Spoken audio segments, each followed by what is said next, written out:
നിങ്ങളെ വീണ്ടും കാണാനായിട്ട് കർത്താവ് സഹായിച്ചതിനായിട്ട് നന്ദി പറയുന്നു. അതിൽ സന്തോഷമുണ്ട്. ഞാൻ ഇന്ന് ചിന്തയ്ക്കായിട്ട് എൻ്റെ മനസ്സിലുണ്ടായ ഒരു ചിന്തയാണ് ഞാൻ ഇങ്ങനെ ഷെയർ ചെയ്യാൻ ആഗ്രഹിക്കുന്നത്. അതായത്, ശിഷ്യന്മാരെ കർത്താവ് ഒരു ചെറുപ്പക്കാരനുമായിട്ട് സംസാരിക്കുമ്പോൾ അത് കേട്ട ശിഷ്യന്മാരെ അത്ഭുതപ്പെട്ട് വിസ്മയിച്ചുകൊണ്ട് കർത്താവിനോട് ചോദിച്ച ഒരു ചോദ്യവും ആ ചോദ്യത്തിന് കർത്താവ് പറഞ്ഞ മറുപടിയുമാണ്. മത്തായിയുടെ സുവിശേഷം 19-ാം അധ്യായം അതിൻ്റെ 25-26 വാക്യങ്ങളാണ്. 25-ാമത്തെ വാക്യത്തിലാണ് ശിഷ്യന്മാര് ചോദിക്കുന്നത്. കർത്താവ് പറഞ്ഞ മറുപടിയാണ് 26-ാമത്തെ വാക്യം. അത് കേട്ട് ശിഷ്യന്മാർ ഏറ്റവും വിസ്മയിച്ചു. എന്നാൽ രക്ഷിക്കപ്പെടുവാൻ ആർക്ക് കഴിയും എന്ന് പറഞ്ഞു. യേശു അവരെ നോക്കി, അത് മനുഷ്യർക്ക് അസാധ്യം, എങ്കിലും ദൈവത്തിന് സകലവും സാധ്യം എന്ന് പറഞ്ഞു.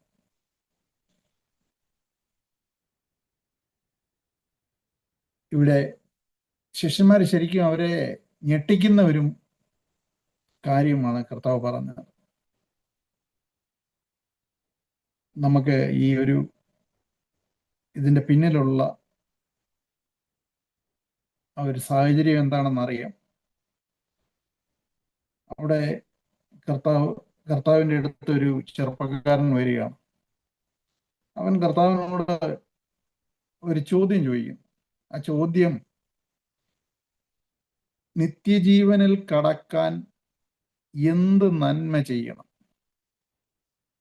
ഇതാണ് അവന്റെ ക്വസ്റ്റ്യൻ. നിത്യജീവനിൽ കടക്കാൻ എന്ത് നന്മ ചെയ്യണം?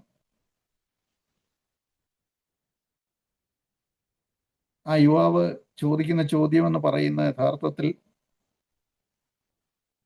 ഞാൻ എന്തെങ്കിലുമൊക്കെ പ്രവർത്തിച്ചെങ്കിൽ മാത്രമേ എനിക്ക് നിത്യജീവനിൽ കടക്കാൻ കഴിയുള്ളൂ എന്നുള്ള തൻ്റെ അതുവരെയുള്ള മതബോധത്തിൽ നിന്നാണ് അവൻ ഈ ചോദ്യം ചോദിക്കുന്നത്. അപ്പം നല്ല പ്രവൃത്തികൾ ചെയ്തെങ്കിൽ മാത്രമേ ഒരാൾക്ക് നിത്യജീവനിൽ കടക്കാൻ കഴിയുള്ളൂ എന്ന് അന്തർലീനമായ ഒരു ധാരണ അവൻ്റെ ഉള്ളിൽ കിടപ്പുണ്ട്. അതവൻ്റെ മതബോധത്തിൽ നിന്ന് കിട്ടിയതാണ്. നമുക്കറിയാം, എല്ലാ മതങ്ങളും വിശ്വസിക്കുന്നത് നല്ല പ്രവൃത്തികൾ കൊണ്ട് ദൈവത്തെ പ്രസാദിപ്പിക്കാൻ കഴിയും എന്ന് തന്നെയാണ്. അതിന് അയാളെ കുറ്റം പറയാനായിട്ട് കഴിയത്തില്ല. കർത്താവ് അതിന് പറയുന്ന മറുപടി, നന്മയെക്കുറിച്ച് നീ എന്തിനാണ് എന്നോട് ചോദിക്കുന്നത് എന്ന് പറഞ്ഞാൽ, നന്മയെക്കുറിച്ചൊന്നും പറയാനായിട്ട് എനിക്ക് കഴിയില്ല. എനിക്കറിയാവുന്ന ഒരു കാര്യം മാത്രമേ ഉള്ളൂ. നിനക്ക് ജീവനിൽ കടക്കാൻ ആഗ്രഹമുണ്ടെങ്കിൽ നീ കൽപ്പനകളെ അനുസരിക്കുക. അനുസരണത്തിന് മാത്രമേ യഥാർത്ഥത്തിൽ ഒരു മനുഷ്യനെ ജീവനിലേക്ക് പ്രവേശിപ്പിക്കാനായിട്ട് കഴിയത്തുള്ളൂ. ദൈവത്തിൻ്റെ കൽപ്പനകളെ അനുസരിക്കുന്ന, നമുക്കറിയാം, ദൈവത്തെ അനുസരിക്കുക എന്ന് പറഞ്ഞു കഴിഞ്ഞാൽ ദൈവത്തിൻ്റെ കൽപ്പനകളെയാണ് അനുസരിക്കേണ്ടത്. അല്ലാതെ നമുക്ക് ദൈവത്തെ അനുസരിക്കാനായിട്ട് പറ്റത്തില്ല. കാരണം ദൈവത്തെ അനുസരിക്കുക എന്ന് പറഞ്ഞ് പല ആളുകളും ഇന്ന് പല കാര്യങ്ങളും പറയാറുണ്ട്.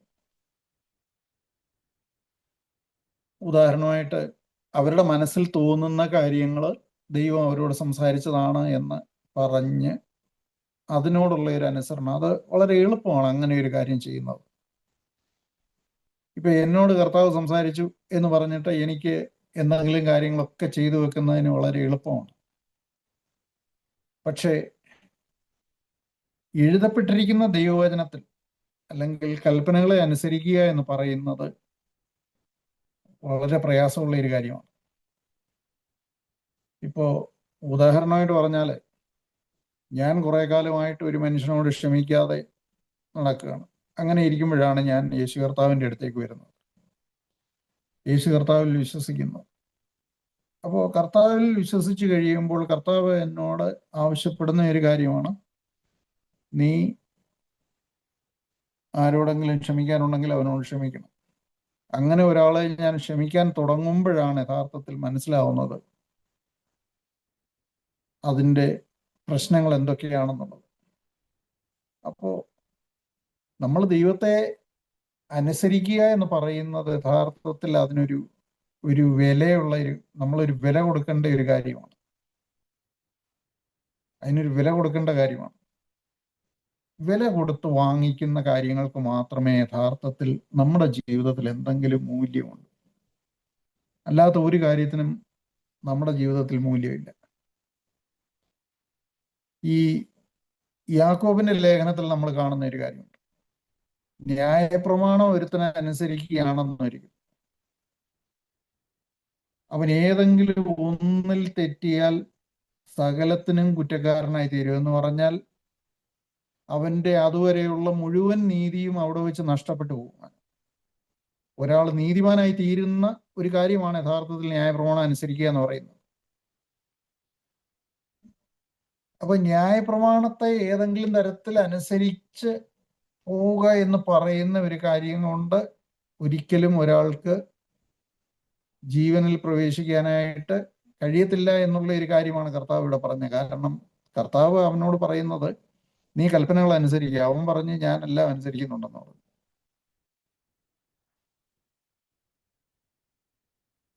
പക്ഷെ കർത്താവ് അവനോട് ഈ കാര്യം പറയുമ്പോൾ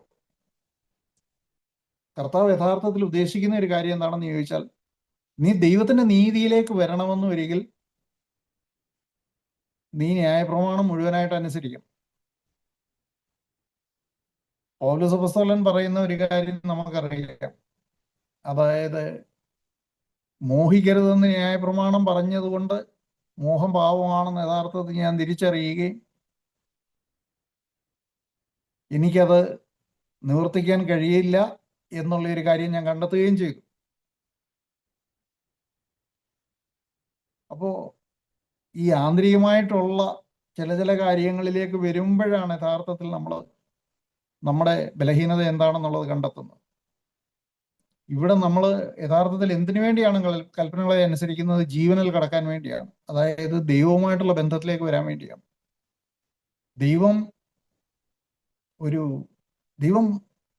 ദൈവത്തിന്റെ സ്വഭാവത്തെക്കുറിച്ച് ബൈബിൾ നമ്മളോട് പറയുന്നത് ദൈവം പരിശുദ്ധനാണ് എന്നുള്ളതാണ്. അപ്പോൾ ആ പരിശുദ്ധനായിരിക്കുന്ന ദൈവത്തിന്റെ നീതിയിലേക്കാണ് യഥാർത്ഥത്തിൽ നമുക്ക് വരേണ്ടത്. അവിടെ ഒരു കോംപ്രമൈസ് ഇല്ല. നമുക്ക് കാൽവറി ക്രൂശിലേക്ക് നോക്കുമ്പോൾ കാണാൻ കഴിയുന്ന ഒരു കാര്യമാണ്, സ്വന്തം പുത്രന്റെ കാര്യത്തിൽ പോലും ദൈവം ഒരു കോംപ്രമൈസും ചെയ്യാത്ത ഒരാളാണ്.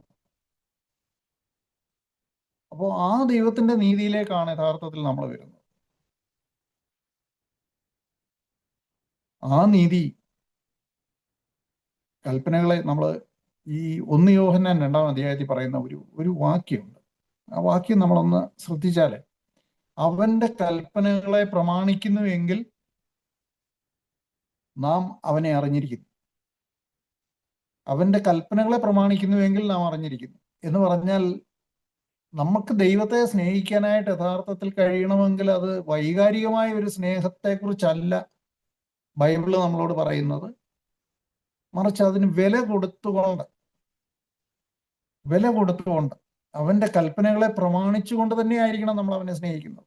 ഞാൻ മുമ്പേ പറഞ്ഞ ഒരു കാര്യമുണ്ടല്ലോ, അതായത് നമുക്ക് ചിലരോട് ക്ഷമിക്കാൻ കഴിയത്തില്ല, പക്ഷേ അവരോട് ദൈവത്തെ അനുസരിക്കാൻ വേണ്ടി അല്ലെങ്കിൽ ദൈവത്തെ അറിയാൻ വേണ്ടി ഞാൻ അവരോട് ക്ഷമിക്കാൻ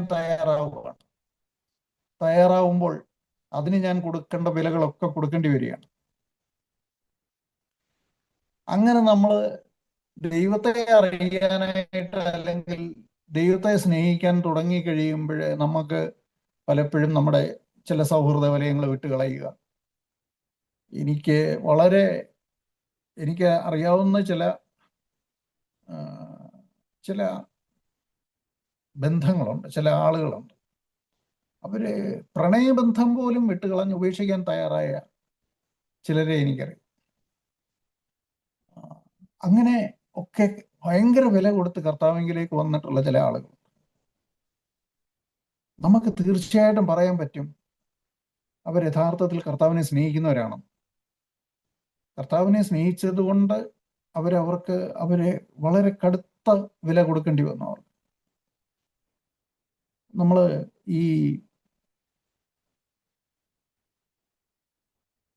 സക്കായിയെ കുറിച്ച് വായിക്കുന്നു. സക്കായി യഥാർത്ഥത്തിൽ യേശു കർത്താവിനെ അറിഞ്ഞ് വന്നപ്പോൾ, സക്കായി യേശു കർത്താവിനെ അറിഞ്ഞപ്പോൾ സക്കായി കർത്താവിനോട് പറയുന്ന ഒരു കാര്യമുണ്ട്: ഞാൻ പിടിച്ചു പറിച്ചതും എൻ്റെ അടുക്കൽ അന്യായമായിട്ട് വന്നു ചേർന്നതുമായ സ്വത്തുക്കളൊക്കെ ഞാൻ മുഴുവനായിട്ടും വിട്ടുകളയുകയാണ്. എന്ന് മാത്രമല്ല, ഞാൻ പിടിച്ചു പറിച്ചതൊക്കെ 4 മടങ്ങ് മടക്കി കൊടുക്കുകയാണ്. അപ്പോൾ തീർച്ചയായിട്ടും സക്കായിയെ സംബന്ധിച്ചിടത്തോളം കർത്താവിനെ സ്നേഹിക്കുന്നത് കൊണ്ട് തനിക്ക് ഉണ്ടാകുന്ന ഒരു നഷ്ടത്തെക്കുറിച്ച് സക്കായിക്ക് ഒരു ബോധമുണ്ടായിരുന്നു. ആ ബോധം ഒരിക്കലും സക്കായി അതിൽ നിന്ന് പിന്മാറാനായിട്ട് സക്കായി ചിന്തിച്ചില്ല. ഞാൻ ഇതെല്ലാം കൊടുക്കേണ്ടി വരുമല്ലോ, അതുകൊണ്ട് ഞാനെന്നാ ഈ കാര്യത്തിന് വേണ്ടി മുമ്പോട്ട് പോകുന്നില്ല. യേശു കർത്താവിനോട് ചേർന്ന് നടക്കണമെന്ന് ഒരിക്കലും എൻ്റെ ബാങ്കിൽ കിടക്കുന്ന സ്വത്തുക്കൾ പലതും, എൻ്റെ പണം ഒരുപാട് നഷ്ടം വരുമോ എനിക്ക് എന്ന് വിചാരിച്ചിട്ട് സക്കായി അതിൽ നിന്ന് പിന്മാറിയില്ല. ഇത് ദൈവത്തോടുള്ള സ്നേഹത്തെ കാണിക്കുന്ന ഒരു കാര്യമാണ്. തനിക്കുണ്ടാകുന്ന നഷ്ടമൊന്നും അതിനൊരു പ്രതിബന്ധമായില്ല. അവിടെ യഥാർത്ഥത്തിൽ എന്തായിരുന്നു സക്കായി ആ കാര്യത്തിന് നിർബന്ധിച്ച കാര്യം? യേശു കർത്താവ് ഒന്നും പറയുന്നതായിട്ട് നമ്മൾ കാണുന്നില്ല. പക്ഷേ എന്തായിരിക്കാം അതിനുള്ള കാരണമായി തീർന്നത്? അത് തീർച്ചയായിട്ടും കർത്താവിനോടുള്ള സ്നേഹം തന്നെയാണ്. കർത്താവിൻ്റെ സ്നേഹം അവൻ്റെ ഹൃദയത്തെ നിർബന്ധിച്ചു. അവനെ നിർബന്ധിച്ചതുകൊണ്ടാണ് അവൻ അങ്ങനെ ഒരു മാനസാന്തരത്തിലേക്ക് വന്നത്. ഇതാണ് യഥാർത്ഥത്തിൽ ഒരു വ്യക്തി കർത്താവിനെ സ്നേഹിക്കാൻ തുടങ്ങി എന്നുള്ളതിൻ്റെ യഥാർത്ഥത്തിലുള്ള ഒരു അടയാളം എന്ന് പറയുന്നത്. പൗലോസ് അപ്പോസ്തലൻ പറയുന്ന ഒരു കാര്യമുണ്ടല്ലോ, അതായത് ക്രിസ്തുവിൻ്റെ സ്നേഹം ഞങ്ങളെ നിർബന്ധിക്കുന്നു. നമുക്ക് വളരെ പരിചിതമായിട്ടുള്ള ഒരു വാക്യമാണ്. എല്ലാവർക്കും വേണ്ടി ഒരുവൻ മരിച്ചിരിക്കെ, 2 കൊരിന്ത്യർ 5-ാം അധ്യായം അതിൻ്റെ 14-15 വാക്യങ്ങളാണ്.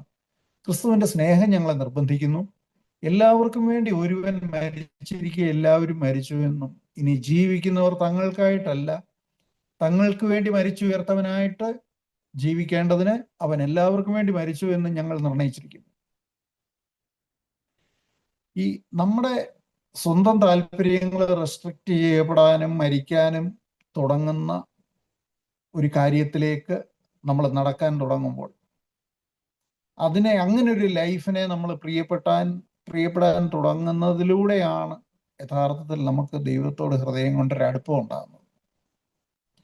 ഇപ്പം ഞാൻ ഒരു കാര്യം പറയാം, നമ്മൾ വലിയ വില കൊടുത്ത് വാങ്ങിക്കുന്നതൊക്കെ നമുക്ക് വളരെ പ്രിയമാണ്. ഒത്തിരി വില കൊടുത്തൊരു കാർ വാങ്ങിച്ചാൽ നമ്മൾ മറ്റൊരാളെ തൊടാനോ അത് അഴുക്കാക്കാനോ ഒന്നും നമ്മൾ സമ്മതിക്കത്തില്ല. നമ്മളതിനെ വളരെ സൂക്ഷിച്ച് തൂത്ത് തുടച്ച് ഒക്കെ കൊണ്ട് നടക്കും. അതിൻ്റെ കാരണം എന്താണെന്ന് ചോദിച്ചാൽ, നമ്മൾ ലക്ഷങ്ങൾ കൊടുത്താണ് അത് വാങ്ങിക്കുന്നത്. അപ്പോൾ തീർച്ചയായിട്ടും നമ്മളെ സംബന്ധിച്ചിടത്തോളം അത് വളരെ പ്രിയപ്പെട്ടതാണ്. നമുക്കറിയാമല്ലോ, ഈ അമ്മമാര് എന്തുകൊണ്ടാണ് അവരുടെ കുഞ്ഞുങ്ങളെ വളരെ സ്നേഹിക്കുന്നത്? ഈ അപ്പന്മാര് സ്നേഹിക്കുന്നതിനെക്കാട്ടി കൂടുതലാണ് അമ്മമാരുടെ സ്നേഹം എന്ന് പറയുന്നത്. നമ്മൾ അതിനെക്കുറിച്ച് ചിന്തിച്ചിട്ടുണ്ടോ? അതിൻ്റെ കാരണം എന്താണെന്ന് ചോദിച്ചാൽ, ഒരമ്മയാണ് ശരിക്കും ബന്ധപ്പെടുന്നത് ഒരു കുഞ്ഞിനെ ഗർഭം ധരിച്ച് അതിനെ വളർത്തിക്കൊണ്ടുവരാൻ, അതിനെ വഹിച്ചുകൊണ്ട് വന്ന് പ്രസവ വേദന ഒക്കെ അനുഭവിച്ച് അതിനെ പ്രസവിച്ച് പിന്നെ അതിനെ വളർത്തിക്കൊണ്ടുവരിക എന്നൊക്കെ പറയുന്നത്. നമുക്കറിയാം, ഒരു പെൺകുട്ടി വളരെ ഫ്രീ ആയിട്ട് ഓടി നടക്കുന്ന ഒരു പ്രായത്തിലാണ് അവൾ വിവാഹം കഴിക്കപ്പെടുന്നത്. അപ്പോൾ വിവാഹത്തിനും വിവാഹത്തിന് മുമ്പായാലും വിവാഹത്തിന് ശേഷമായാലും അവൾ വളരെ ഫ്രീ ആയിട്ടാണ്. അവൾക്ക് ഇഷ്ടമുള്ളിടത്ത് പോകാം, ഇഷ്ടമുള്ള വാഹനത്തെ കയറി നടക്കാം. അതുപോലെ എന്ത് കാര്യങ്ങൾ വേണമെന്നൊരെങ്കിലും ചെയ്യാം. അവൾക്ക് ഓടാനോ ചാടാനോ ട്രക്കിങ്ങിനോ സ്വിമ്മിങ്ങിനോ കാക്കിങ്ങിനോ എന്തൊക്കെ കാര്യങ്ങൾക്ക് വേണമെങ്കിലും അവൾക്ക് പോകാൻ പറ്റും. ഐസിനകത്തൂടെ സ്കേറ്റിങ്ങിന് പോകാം, എല്ലാ കാര്യങ്ങളും ചെയ്യാൻ പറ്റും. പക്ഷേ ഒരിക്കലും അവൾ കൺസീവ് ചെയ്ത് കഴിഞ്ഞാൽ അവളുടെ മൂവ്മെന്റ്സ് എല്ലാം റെസ്ട്രിക്ട് ചെയ്യപ്പെടുക, അവളുടെ സ്വാതന്ത്ര്യം എല്ലാം ഹനിക്കപ്പെടുക. അവള് വളരെ പരിമിതമായിരിക്കുന്ന അല്ലെങ്കിൽ വളരെ ലിമിറ്റഡ് ആയിട്ടുള്ള കാര്യങ്ങൾക്ക് മാത്രമേ പിന്നെ അവൾക്ക് സ്വാതന്ത്ര്യമുള്ളൂ. അവൾ വളരെ ശ്രദ്ധയോടുകൂടെ, കാരണം തൻ്റെ ഉള്ളിൽ ഒരു ജീവൻ വളരുന്നു, ആ ജീവനെ അവള് താലോലിച്ച് വളർത്തുക. അവൾ അതിനുവേണ്ടി നിൽക്കുക. ഈ പല ഭക്ഷണങ്ങൾ കഴിക്കാൻ പറ്റുന്നില്ല. ചില ചില കുട്ടികളെ സംബന്ധിച്ചിടത്തോളം അവർക്ക് ആ ഒരു കൺസീവ് ചെയ്ത് കഴിഞ്ഞുള്ള പിന്നീടുള്ള സമയങ്ങളിലൊക്കെ വോമിറ്റിങ് അതുപോലൊക്കെയുള്ള പല പ്രശ്നങ്ങൾ കണ്ടിട്ടുണ്ട്. ചുരുക്കി പറഞ്ഞാൽ ഒത്തിരി പ്രശ്നങ്ങളാണ് യഥാർത്ഥത്തിൽ ഈ ഒരു പ്രഗ്നൻസിയുടെ കാലഘട്ടം എന്ന് പറയുന്നത്. ഇതെല്ലാം സഹിച്ച് ഒരു കുഞ്ഞിനെ വളർത്തിക്കൊണ്ട് വരുന്ന ഒരമ്മ, അത് കഴിഞ്ഞതിന് ശേഷം അവനെ പ്രസവിച്ചു കഴിഞ്ഞതിന് ശേഷം ഒരമ്മ എത്രയോ നാളുകളാണ് രാത്രികളിൽ ഉറങ്ങാതെയും, കുഞ്ഞിന് എന്തെങ്കിലും ഒരു അസുഖം വന്നു കഴിഞ്ഞാൽ അത് രാത്രി മുഴുവൻ കരഞ്ഞുകൊണ്ടിരിക്കും. ഈ സമയത്തൊക്കെ സാധാരണ രീതിയിൽ ഇപ്പോൾ എൻ്റെ വീട്ടിലാണെന്നൊരിക്കലും ഞാൻ കണ്ടിട്ടുണ്ട്. ഞാൻ വൈകിട്ട് വന്ന് കയറി കിടന്നുറങ്ങും. രാത്രിയിലൊന്നും എനിക്കൊരു കുഞ്ഞു കരഞ്ഞാലും ഒന്നും ഞാൻ അറിയത്തില്ല. ഞാൻ കിടന്ന് ഉറങ്ങിയിട്ടുണ്ട്. ആ സമയത്തൊക്കെ എൻ്റെ ഭാര്യ ഉണർന്നിരുന്ന് ഈ കുഞ്ഞിനെ എടുത്ത് തോളയിലിട്ടുകൊണ്ട് അങ്ങോട്ട് നടക്കുന്നു, ഇങ്ങോട്ട് നടക്കുന്നു. ചുരുക്കി പറഞ്ഞ പുള്ളിക്കാരിക്ക് മതിയായ ഉറക്കം ലഭിക്കുന്നില്ല. ഇങ്ങനെയൊക്കെ ഉള്ള കാര്യങ്ങളാണ്. അപ്പോൾ എന്തെല്ലാം തരത്തിലുള്ള പ്രശ്നങ്ങളാണ് ഉണ്ടാകുന്നത്. ഇതെല്ലാം ഈ വില മുഴുവൻ കൊടുക്കേണ്ടി വരുന്ന ഒരു അമ്മയ്ക്കാണ്. അമ്മയാണ് വില കൊടുക്കുന്നത്. അപ്പന്മാർ സാധാരണ ഇങ്ങനെയുള്ള വിലയൊന്നും കൊടുക്കാറില്ല. അതുകൊണ്ട് തന്നെ ഒരു കുഞ്ഞെന്ന് പറഞ്ഞാൽ അമ്മയ്ക്ക് വളരെ പ്രിയപ്പെട്ടതാണ്. അവളുടെ ജീവിതത്തിലെ ഒരുപാട് സമയവും എനർജിയും, എനർജി എന്ന് ഞാൻ ഉദ്ദേശിക്കുന്നത് ഫിസിക്കൽ എനർജി മാത്രമല്ല, അവളുടെ മെൻ്റൽ ഇമോഷണൽ എനർജി എല്ലാം ഇൻവെസ്റ്റ് ചെയ്താണ് അവളൊരു കുഞ്ഞിനെ വളർത്തിക്കൊണ്ട് വരുന്നത്. അപ്പം തീർച്ചയായിട്ടും അവളെ സംബന്ധിച്ചിടത്തോളം ആ കുഞ്ഞ് വളരെ പ്രഷ്യസ് ആണ്, വളരെ പ്രഷ്യസ് ആണ്. അപ്പം ഈ ഒരു കാര്യം ഞാൻ പറഞ്ഞു വന്ന ഒരു കാര്യം എന്താണെന്ന് ചോദിച്ചാൽ, ഈ നമ്മൾ എന്ത് കാര്യത്തിൽ ഇൻവെസ്റ്റ് ചെയ്യുന്നുണ്ടോ ആ ഇൻവെസ്റ്റ് ചെയ്യുന്ന കാര്യത്തിലായിരിക്കും നമ്മുടെ ഹൃദയം യഥാർത്ഥത്തിൽ ഇരിക്കുക. കർത്താവ് പറഞ്ഞ ഒരു കാര്യമില്ല, നിന്റെ നിക്ഷേപം ഉള്ളിടത്ത് നിന്റെ ഹൃദയം ഇരിക്കും. അപ്പോൾ ഇവിടെ അത് തന്നെയാണ് കർത്താവ് പറയുന്ന ഒരു കാര്യം.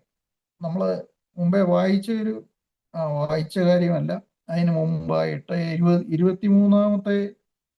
23 വാക്യങ്ങൾ നമ്മൾ മത്തായിയുടെ സുവിശേഷം 19 അധ്യായം അതിൻ്റെ 22-23 വാക്യങ്ങളിൽ 22 വാക്യത്തിൽ പറയുകയാണ്, യൗവനക്കാരൻ വളരെ സമ്പത്തുള്ളവനാകിയാൽ ഈ വചനം കേട്ടിട്ട് ദുഃഖിച്ച് പോയിക്കളഞ്ഞു. എന്ന് പറഞ്ഞാൽ കർത്താവ് അവനോട് പറഞ്ഞു, നിനക്കുള്ളതെല്ലാം വിറ്റ് ദരിദ്രർക്ക് കൊടുക്കുക, പിന്നെ വന്ന് എന്നെ അനുഗമിക്കുക എന്ന് പറഞ്ഞു. അവൻ വളരെ സമ്പത്തുള്ളവനാകിയാൽ ഈ വചനം കേട്ടിട്ട് ദുഃഖിച്ച് പോയിക്കളഞ്ഞു. 23 വാക്യം, യേശു തൻ്റെ ശിഷ്യന്മാരോട്, ധനവാൻ സ്വർഗരാജ്യത്തിൽ പ്രവേശിക്കുന്നത് പ്രയാസം തന്നെ എന്ന് ഞാൻ സത്യമായിട്ട് നിങ്ങളോട് പറയും. ഇത് ശരിക്കും ശിഷ്യന്മാരെ ഞെട്ടിച്ച ഒരു പ്രസ്താവനയായിരുന്നു. ഇത് പറഞ്ഞ് ശിഷ്യന്മാരെ ശരിക്കും ഞെട്ടി. കാരണം അവരൊരിക്കലും പ്രതീക്ഷിച്ചില്ല കർത്താവ് ഇങ്ങനൊരു കാര്യം പറയും. ധനവാൻ ദൈവരാജ്യത്തിൽ പ്രവേശിക്കുന്നത് പ്രയാസമാണ് എന്നൊരു കാര്യം കർത്താവിൻ്റെ വായിൽ നിന്ന് പുറത്തു വരുമെന്നുള്ള ഒരു കാര്യം അവർക്കൊരിക്കലും ചിന്തിക്കാൻ പോലും കഴിയത്തില്ല. അപ്പോഴാണ് അവർ കർത്താവിനോട് ചോദിക്കുന്നത്, കർത്താവെ, രക്ഷിക്കപ്പെടാൻ ആർക്ക് കഴിയും എന്ന്. അപ്പൊ കർത്താവ് ഇതിൻ്റെ യഥാർത്ഥത്തിലുള്ള അർത്ഥം, ശരിക്കുള്ള ഉത്തരം അന്നേരമാണ് പറയുന്നത് മനുഷ്യർക്ക് ഇത് അസാധ്യമാണ്, ദൈവത്തിന് സാധ്യമാണ്. ഞാൻ ഒരു കാര്യം പ്രിയ സഹോദരങ്ങളോട് ഒന്ന് ചോദിക്കട്ടെ. അതായത് ഈ രക്ഷ എന്ന് പറയുന്ന ഒരു കാര്യം, അല്ലെങ്കിൽ നിത്യജീവൻ എന്ന് പറയുന്ന ഒരു കാര്യത്തെ സംബന്ധിച്ച് നമുക്ക് എന്തറിയാം? രക്ഷയെക്കുറിച്ച് നമുക്ക് എന്താ അറിയാം? നമുക്കാകെ അറിയാവുന്ന ഒരു കാര്യം എന്ന് പറയുന്നത് യേശു ക്രിസ്തു നമ്മുടെ പാപങ്ങൾക്ക് വേണ്ടി മരിച്ചു എന്നറിയാം. ഞാൻ യേശുവിനെ എൻ്റെ കർത്താവായിട്ടും രക്ഷിതാവായിട്ടും സ്വീകരിക്കുന്നു എന്ന് മാത്രം നമുക്കറിയാം. ഇത്രയും കാര്യങ്ങൾ ചർച്ചിലുള്ള ഏതെങ്കിലും മൂപ്പന്മാരോ സഹോദരന്മാരോ നമ്മളെ ഈ കാര്യം പറഞ്ഞു പഠിപ്പിച്ചിട്ടുണ്ട്, അല്ലെങ്കിൽ ഏതെങ്കിലും സുവിശേഷകർ നമ്മളോട് സുവിശേഷം പറഞ്ഞവര് ഈ കാര്യം പറഞ്ഞു പഠിപ്പിച്ചിട്ടുണ്ട്, നമ്മൾ ഈ കാര്യം ഏറ്റു പറഞ്ഞിട്ടുണ്ട്. അങ്ങനെ രക്ഷ നമ്മളിലേക്ക് വരുന്നു എന്നുള്ളതാണ് നമ്മളൊക്കെ ചിന്തിച്ചു വെച്ചിരിക്കുന്ന ഒരു കാര്യം. പക്ഷെ യഥാർത്ഥത്തിൽ ബൈബിള് നമ്മളോട് പറയുന്ന ഒരു കാര്യം എന്താണ്? രക്ഷയെക്കുറിച്ച് ആകെ അറിയാവുന്നത് ദൈവത്തിന് മാത്രമാണ്. രക്ഷയിലേക്ക് ഒരു മനുഷ്യന് കടന്നു വരുന്നതിന് എന്തൊക്കെ തടസ്സങ്ങളുണ്ടെന്നും എന്ത് കാര്യങ്ങളാണ് അവന്റെ മുമ്പിൽ പ്രതിബന്ധമായിട്ട് നിൽക്കുന്നതെന്നുള്ളതും അറിയാവുന്ന ഒരൊറ്റ ഒരാള് ദൈവം മാത്രമാണ്.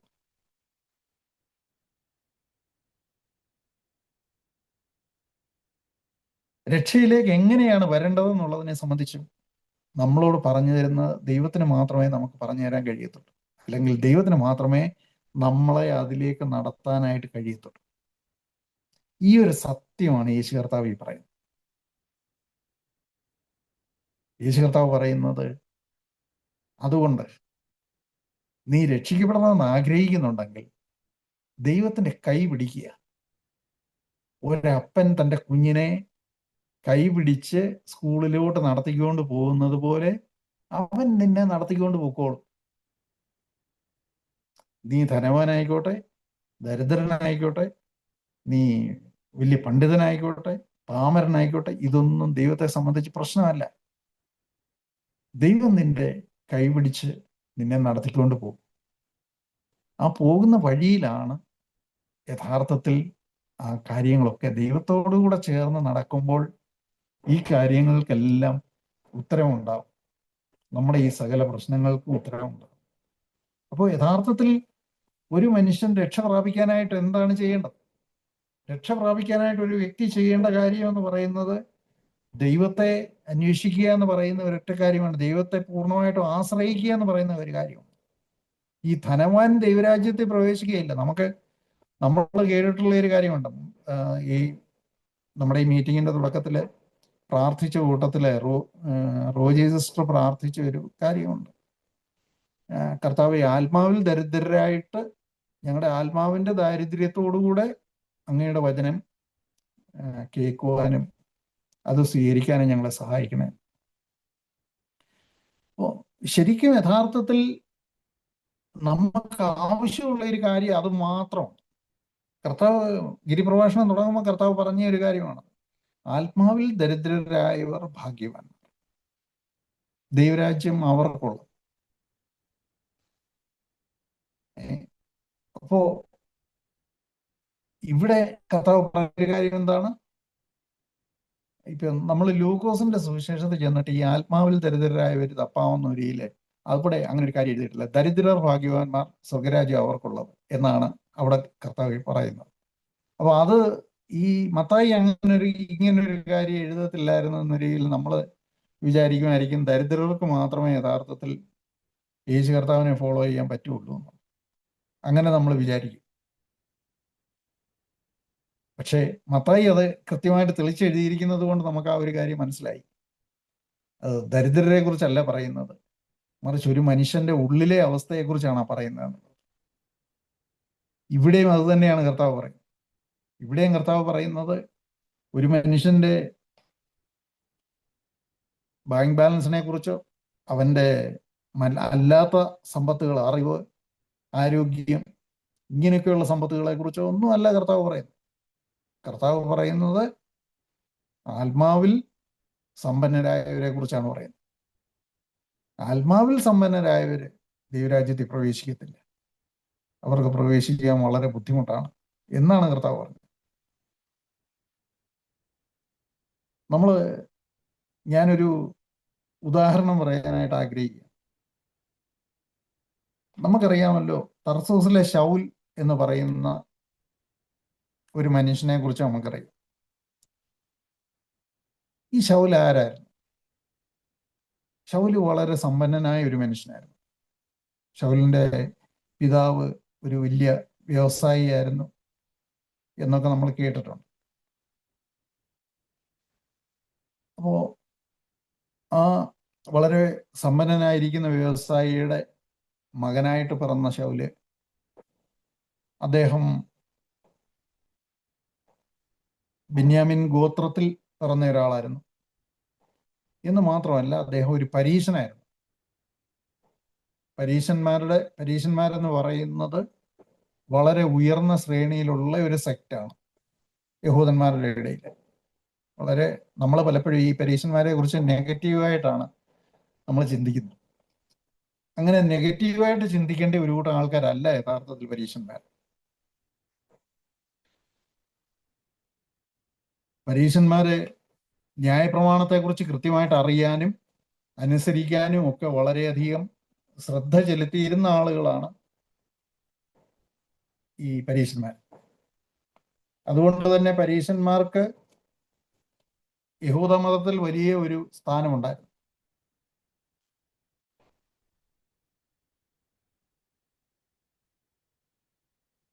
പക്ഷേ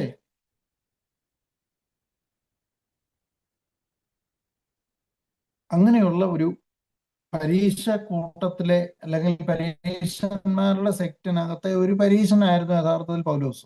അദ്ദേഹം ഗമാലിയേലിന്റെ പാദപീഠത്തിൽ ഇരുന്ന് പഠിച്ച് വന്ന വലിയൊരു സ്കോളറായിരുന്നു. അതുപോലെ ചിലർ പറയുന്നുണ്ട് അദ്ദേഹം സന്നദ്ധരീൻ സംഘത്തിലെ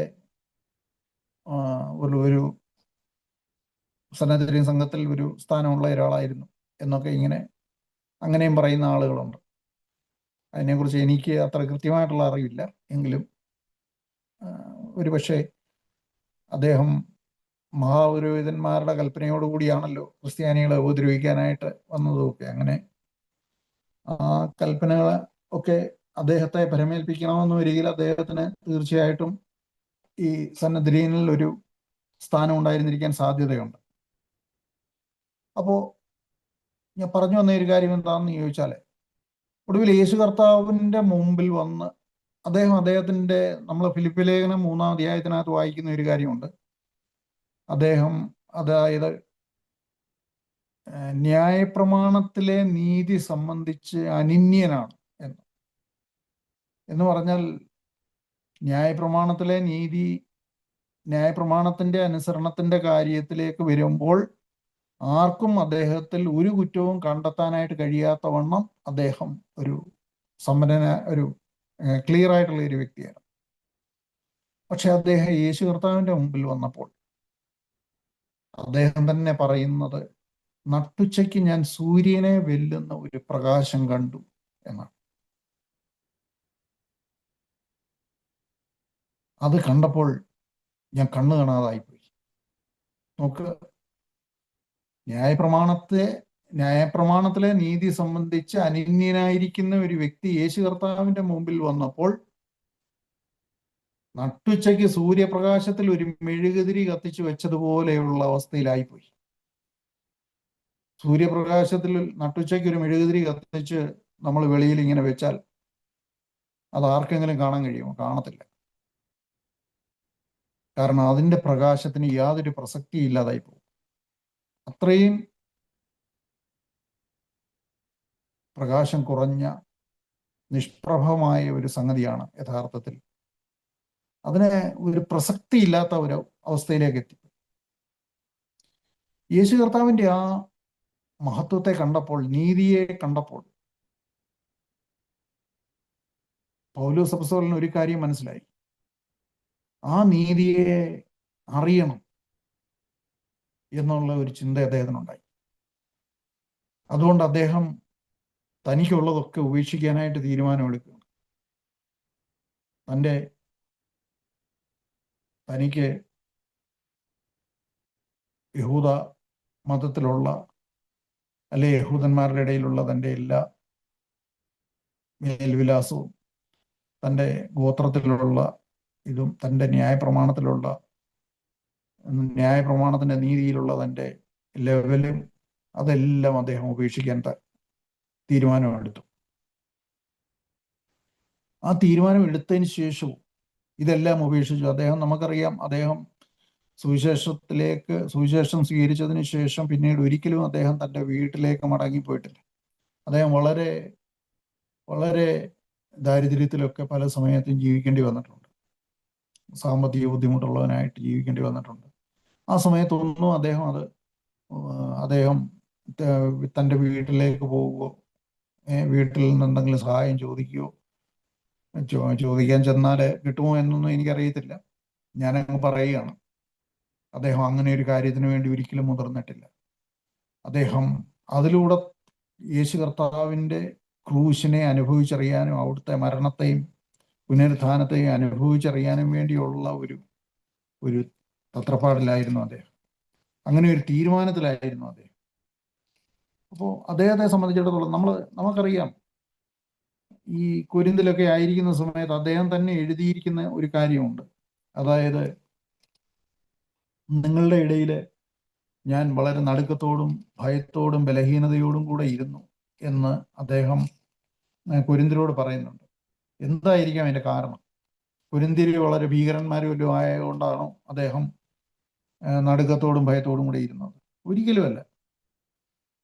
അദ്ദേഹം അവിടെ നടുക്കത്തോടും ഭയത്തോടും കൂടി ഇരുന്നത് തൻ്റെ മുൻകാലത്തിൽ ഉണ്ടായിരുന്ന തൻ്റെ അറിവുകൾ, തൻ്റെ വാഗ്വൈഭവം, തൻ്റെ ജ്ഞാനം ഒക്കെ പുറത്തു വന്നിട്ട്, എന്ന് പറഞ്ഞാൽ അവരുമായിട്ട് ഉള്ള ഒരു തർക്കത്തിലേർപ്പെടുകയോ വാഗ്വാദത്തിലേർപ്പെടുകയോ ഒക്കെ ചെയ്തിട്ട് ഈ തൻ്റെ വാഗ്വൈഭവം ഒക്കെ പുറത്തു വന്നിട്ട് എനിക്ക് ക്രൂശിക്കപ്പെട്ട ക്രിസ്തുവിനെ ഉയർത്തി കാണിക്കാൻ അതൊരു വിഘ്നമായി തീർന്നാലോ എന്നായിരുന്നു അദ്ദേഹത്തിൻ്റെ ഭയം. ആ ഒരു ഭയത്തിൽ നിന്നാണ് യഥാർത്ഥത്തിൽ അദ്ദേഹം മിണ്ടാതെ ഇരിക്കാൻ വേണ്ടി, താൻ നിശബ്ദനായിട്ടിരിക്കാൻ വേണ്ടി അദ്ദേഹം ഭയത്തോടും നടുക്കത്തോടും കൂടെ ഇരുന്നു എന്നാണ് നമ്മൾ കാണുന്നത്. അപ്പോൾ തീർച്ചയായിട്ടും നമ്മൾ അറിഞ്ഞിരിക്കേണ്ട ഒരു കാര്യമാണ്, അദ്ദേഹം എല്ലാം ഉപേക്ഷിച്ച് ചവറന്ന് എണ്ണിയെന്ന് വരികിൽ പോലും തൻ്റെ സമ്പത്തിനെ ഇല്ലാതാക്കാൻ, തൻ്റെ സമ്പത്തിനെ കുറയ്ക്കാൻ വേണ്ടി അദ്ദേഹം പല സമയത്തും വളരെയധികം, അല്ലെങ്കിൽ തൻ്റെ സമ്പത്തിൻ്റെ താൻ ഒരു ആത്മാവിലൊരു ദരിദ്രനായി തീരാൻ വേണ്ടി അദ്ദേഹം വളരെയധികം ശ്രമം നടത്തിയിരുന്നതായിട്ട് നമുക്ക് മനസ്സിലാക്കാനായിട്ട് പറ്റും.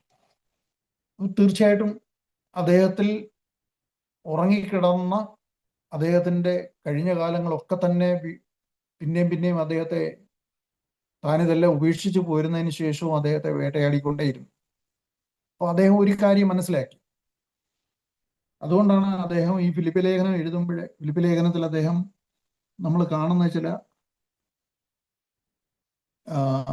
അതിൻ്റെ 3-ാം അധ്യായത്തിൻ്റെ 10-ാമത്തെ വാക്യത്തിൽ അവൻ്റെ മരണത്തോട് അനുരൂപപ്പെട്ടിട്ട് അവനെയും അവൻ്റെ പുനരുത്ഥാനത്തിൻ്റെ ശക്തിയെയും അവൻ്റെ കഷ്ടാനുഭവങ്ങളുടെ കൂട്ടായ്മയെയും അനുഭവിച്ചറിയേണ്ടതിന് ഇങ്ങനെ വല്ല വിധേനയും മരിച്ചവരുടെ ഇടയിൽ നിന്നുള്ള പുനരുത്ഥാനം പ്രാപിക്കണം എന്ന് വെച്ച് ഞാൻ അവൻ്റെ നിമിത്തം എല്ലാം ഉപേക്ഷിച്ച് ചവറന്നെണ്ണുന്നു. ലഭിച്ചു കഴിഞ്ഞു എന്നോ തികഞ്ഞവനായി എന്നോ അല്ല, ഞാൻ ക്രിസ്തുയേശുവിനാൽ പിടിക്കപ്പെട്ടിരിക്കുന്നതുകൊണ്ട് എനിക്കും അത് പിടിക്കാമോ എന്ന് വെച്ച് പിന്തുടരുന്നേ ഉള്ളൂ എന്ന് അദ്ദേഹം പറയുകയാണ്. അപ്പോൾ നോക്കുക, അദ്ദേഹം ഓരോ സമയത്തും അദ്ദേഹത്തിൻ്റെ ഉള്ളിൽ നിന്ന് പൊങ്ങി വരുന്ന ഈ താൻ ഉപേക്ഷിച്ചു പോയതിൻ്റെയൊക്കെ ബാക്കിപത്രങ്ങൾ. ഞാൻ പറഞ്ഞു വരുന്ന ഒരു കാര്യം എന്താണെന്ന് ചോദിച്ചാൽ, ഈ ബാങ്ക് ബാലൻസ് മാത്രമല്ല യഥാർത്ഥത്തിൽ ഇവിടുത്തെ പ്രശ്നം. സമ്പത്തെന്ന് പറയുന്നത് യഥാർത്ഥത്തിൽ നമ്മുടെ പഴയ മനുഷ്യൻ എന്തെല്ലാം കാര്യങ്ങളെയാണ് ഈ ലോകത്തിൽ സമ്പത്തായിട്ട് എണ്ണുന്നത്, ആ സമ്പത്ത് മുഴുവനും അവിടെ നമ്മളെ ഇങ്ങനെ പിന്തുടരുക. പൗലോസ് അപ്പോസ്തലൻ അതിനെക്കുറിച്ചാണ് ഈ പറയുന്നത്. അതുകൊണ്ട് ഞാൻ യേശു ക്രിസ്തുവിനെ ഞാൻ ഇത്രയെല്ലാം ഉപേക്ഷിച്ചു, ഞാൻ ക്രിസ്തുവിന് വേണ്ടി എല്ലാം ഉപേക്ഷിച്ചു, ഞാൻ ക്രിസ്തുവിനെ പിടിച്ചിരിക്കുന്നു എന്നൊന്നും ഞാൻ ഇപ്പം നിരൂപിക്കുന്നില്ല. എനിക്കത് പിന്തുടരാമോ, എനിക്ക് പിടിക്കാമോ എന്ന് വെച്ച് ഞാൻ പിന്തുടരുന്നതേ ഉള്ളൂ. ഞാൻ മുമ്പോട്ട് പോകുന്നതേ ഉള്ളൂ. ഞാൻ ഇപ്പോഴും ഒരു ഓട്ടത്തിലാണ്. അപ്പോ നമുക്ക് യഥാർത്ഥത്തിൽ ഈ ആത്മാവിൽ ദരിദ്രരായിട്ട് ജീവിക്കുക എന്ന് പറയുന്നത് ഒരു നിരന്തരമായിട്ട് ആവശ്യമുള്ള ഒരു കാര്യം. നിരന്തരമായിട്ട് നമ്മളെ തന്നെ കർത്താവിൻ്റെ മുമ്പിൽ പൂർണ്ണമായിട്ടും കർത്താവിലുള്ള ആശ്രയബോധത്തോടുകൂടെ മുമ്പോട്ട് പോകുന്നതിന് ഒരാവശ്യമായിരിക്കുന്ന ഒരു കാര്യമാണ് എന്നുള്ളതാണ് അദ്ദേഹം ഇവിടെ പറയുന്ന ഒരു കാര്യം. നമുക്ക് നമുക്ക് ഈ പിന്നീടുള്ള പല കാര്യങ്ങളെ നോക്കാം. അതായത് സഭയിലെ ഒരുപാട് സഹോദരന്മാര് വളരെ അറിവുള്ളവർ വന്നിട്ടുണ്ട്. ഫിലേമോനെ പോലെ. ഫിലേമോനൊക്കെ വളരെ ധനികരായിട്ടുള്ള ആൾക്കാരായിരുന്നു. അതുപോലെ തന്നെ ഉള്ള മറ്റു ഒരുപാട് സഹോദരങ്ങൾ വന്നിട്ടുണ്ട്. നമ്മൾ ഈ യോഹന്നാൻ അപ്പോസ്തലനൊക്കെ കത്തെഴുതുമ്പോഴേ ചില മാന്യ വനിതകളുടെയൊക്കെ വീടുകളിൽ സഭ നടന്നിരുന്നതായിട്ട് നമ്മൾ കാണുന്നുണ്ട്. അവരൊക്കെ വളരെ ധനികരായിട്ടുള്ള ആളുകളായിരുന്നു. നമുക്ക് ഒരുപാട് കഥാപാത്രങ്ങളുണ്ട് യഥാർത്ഥത്തിൽ, വളരെ ധനികരായിട്ടുള്ള ആൾക്കാർ. അതുപോലെ തന്നെ ഈ അപ്പല്ലോസിനെ പോലെയും ഒക്കെ പൗലോസിനെക്കാട്ടിൽ എനിക്ക് തോന്നുന്നത് വളരെയധികം പാണ്ഡിത്യമുള്ള ഒരാളായിരുന്നു ഈ അപ്പല്ലോസ്. അലക്സാണ്ട്രിയൻ യൂണിവേഴ്സിറ്റിയിൽ നിന്ന് ഒക്കെ പഠിച്ച് നല്ല പാണ്ഡിത്യമുള്ള ഒരാളായിട്ടാണ് അപ്പല്ലോസ് വരുന്നത്. അപ്പം ഇവരെ ഒന്നും, ഇത്രയുമൊക്കെ സമ്പത്തുണ്ടായിരുന്ന ആളുകളൊക്കെ സഭയിലേക്ക് വന്നിട്ടും അവരെ ആരെയും സഭ ഒഴിവാക്കിയിട്ടില്ല. അവരൊക്കെ സഭയ്ക്ക് പ്രയോജനമുള്ളവരായി തീർന്നു.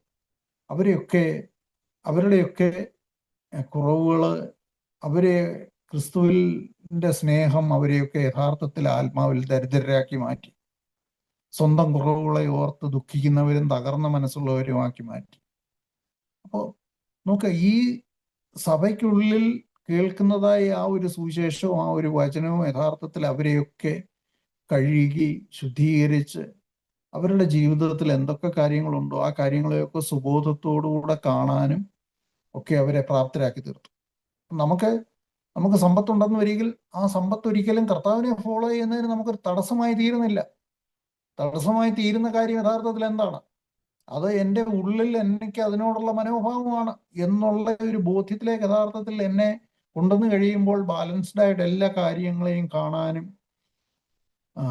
ഞാൻ എൻ്റെ ഉള്ളിൽ ഒരു നിരന്തര മാനസാന്തരത്തിൻ്റെയും ദാരിദ്ര്യത്തിൻ്റെയും ഒരു ആത്മാവിനെ സൂക്ഷിക്കുവാനും യഥാർത്ഥത്തിൽ എനിക്ക് കഴിയും. സകലവും നന്മയ്ക്കായിട്ട് കൂടി വ്യാപരിക്കുന്ന ദൈവത്തിൻ്റെ ഒരു സ്നേഹത്തെ ഈ ഓരോരുത്തരും പിന്നീട് അത് തിരിച്ചറിയാൻ കാരണമായി തീർന്നു. എല്ലാം നന്മയ്ക്കായിട്ട് കൂടി വ്യാപരിപ്പിക്കുന്ന ഒരു ദൈവം, ആ ദൈവത്തിൻ്റെ സ്നേഹവും ദൈവത്തിൻ്റെ ശക്തിയുമാണ് യഥാർത്ഥത്തിൽ ആളുകളെ സഭയിൽ മുമ്പോട്ട് കൊണ്ടുപോയിക്കൊണ്ടിരുന്നത്. എന്ന് മാത്രമല്ല, നമ്മൾ ഫിലിപ്പി ലേഖനത്തിനകത്ത് പൗലോസ് അപ്പോസ്തലൻ പറയുന്ന ഒരു സ്റ്റേറ്റ്മെന്റ് ഉണ്ടല്ലോ, അതായത് തൻ്റെ സകലവും കീഴ്പ്പെടുത്തുവാൻ കഴിയുന്ന തൻ്റെ വ്യാപാര ശക്തി ഉണ്ട്. നമ്മുടെ താഴ്ചയുള്ള ശരീരത്തെ തൻ്റെ മഹത്വമുള്ള ശരീരത്തിന് അനുരൂപമായിട്ട് രൂപപ്പെടുത്തുവാൻ കഴിയുന്ന ഒരുവനാണ് യഥാർത്ഥത്തിൽ നമ്മളെ രക്ഷയ്ക്കായിട്ട് വിളിച്ചിരിക്കുന്നത്. ഇതാണ് നമ്മൾ തിരിച്ചറിയേണ്ട ഒരു കാര്യം. ഈ തിരിച്ചറിവിലേക്ക് ഓരോ ക്രിസ്ത്യാനിയും വരുമ്പോൾ, ഓരോ വ്യക്തികളും വരുമ്പോൾ അവൻ്റെ ജീവിതത്തിൽ പല തരത്തിലുള്ള പ്രശ്നങ്ങൾ ഉണ്ടാകുമായിരിക്കാം. പക്ഷേ എന്തൊരു പ്രശ്നങ്ങൾ ഉണ്ടെന്ന് വരികിലും ആ പ്രശ്നങ്ങളെയൊക്കെയും പരിഹരിക്കാൻ കഴിയുന്ന ഒരു കർത്താവാണ് നമ്മളെ. അതുകൊണ്ടാണ് നമ്മൾ അവനെ കർത്താവ് എന്ന് വിളിക്കുന്നത്. ആരാണ് ഒരു കർത്താവ്? കർത്താവ് എന്ന് പറയുന്നത് നമ്മുടെ എല്ലാ കാര്യങ്ങളെയും ഭരിച്ച് നിയന്ത്രിച്ച് നമ്മുടെ കുറവുകളെ മാറ്റി നമ്മളെ ഓരോരുത്തരെയും തൻ്റെ തേജസ്സോടുകൂടെ തൻ്റെ മഹിമാസന്നതിയിൽ നിർത്താൻ കഴിവുള്ളവൻ.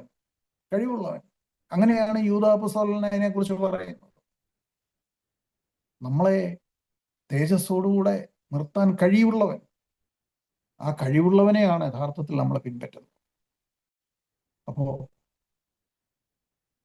നമുക്ക് യഥാർത്ഥത്തിൽ അറിഞ്ഞിരിക്കേണ്ട അല്ലെങ്കിൽ നമ്മൾ സൂക്ഷിക്കേണ്ട ഒരു കാര്യമെന്ന് പറയുന്നത്, നമ്മൾ ആത്മാവിൽ ദരിദ്രരായിട്ട് മാത്രമേ നമുക്ക് കർത്താവിനോടൊപ്പം നിൽക്കാനായിട്ട് കഴിയത്തുള്ളൂ, കർത്താവിൻ്റെ രക്ഷയിൽ നിൽക്കാൻ കഴിയത്തുള്ളൂ. കാരണം രക്ഷ എന്ന് പറയുന്നത് ദൈവത്തിൻ്റെയും കുഞ്ഞാടിൻ്റെയും ദാനമാണ്.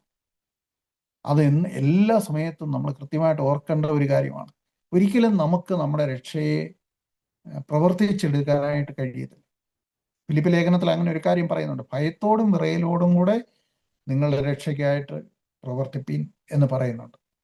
അപ്പൊ തീർച്ചയായിട്ടും നമ്മൾ ഭയത്തോടും വിറയലോടും കൂടെ എങ്ങനെയാണ് നമ്മുടെ രക്ഷയ്ക്കായിട്ട് പ്രവർത്തിക്കുന്നത്?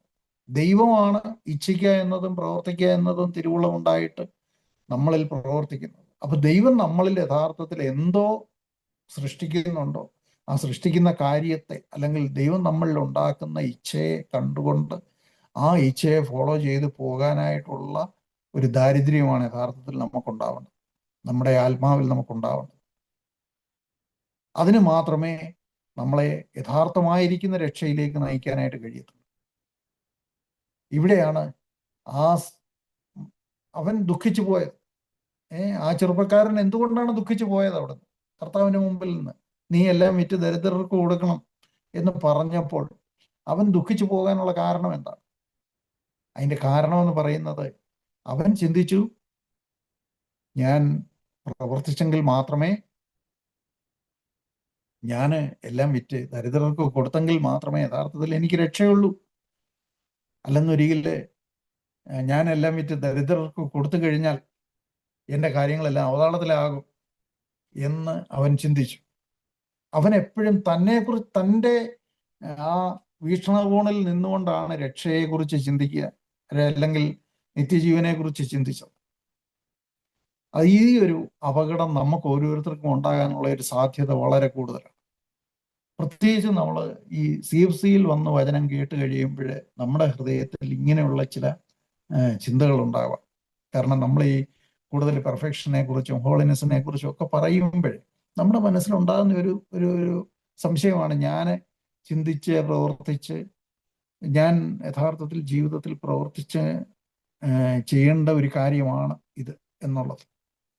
എന്നാൽ അങ്ങനെയല്ല. നമ്മുടെ പ്രവൃത്തി എന്ന് പറയുന്നത് ദൈവത്തിൻ്റെ പരിശുദ്ധാത്മാവ് യഥാർത്ഥത്തിൽ നമ്മൾ എന്ത് കാര്യം ചെയ്തെടുക്കാനായിട്ട് ആഗ്രഹിക്കുന്നുണ്ടോ അതിനോട് അനുരൂപരായിട്ട് നിൽക്കുക എന്ന് പറയുന്ന ഒരു കാര്യമാണ് നമുക്ക് ചെയ്യാനായിട്ടുള്ളത്. കർത്താവാണ് നമ്മുടെ രക്ഷ പ്രവർത്തിക്കേണ്ടത്. നമുക്കറിയത്തില്ല നിത്യജീവൻ എന്ന് പറഞ്ഞാൽ എന്താണെന്നുള്ളത്.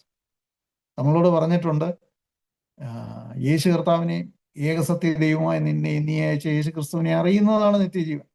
പക്ഷെ അറിയുക എന്ന് പറയുന്നത് നമുക്ക് ലഭിച്ചിരിക്കുന്ന കർത്താവിൻ്റെ കൽപ്പനകളെ നമ്മൾ അനുസരിക്കുന്നതിലൂടെ മാത്രമേ നമുക്ക് യഥാർത്ഥത്തിൽ കർത്താവിനെ അറിയാനായിട്ട് കഴിയത്തുള്ളൂ.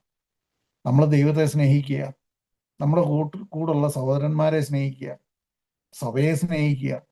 ഇതിലൂടെ നമ്മൾ മുന്നേറുമ്പോൾ മെല്ലെ മെല്ലെ നമ്മൾ വില കൊടുത്ത് നമ്മുടെ ഹൃദയത്തെ കർത്താവിൻ്റെ മുമ്പാകെ ഏകാഗ്രതയോടുകൂടി സൂക്ഷിക്കുമ്പോൾ നമുക്കൊരു കാര്യം വെളിപ്പെട്ട് വരും.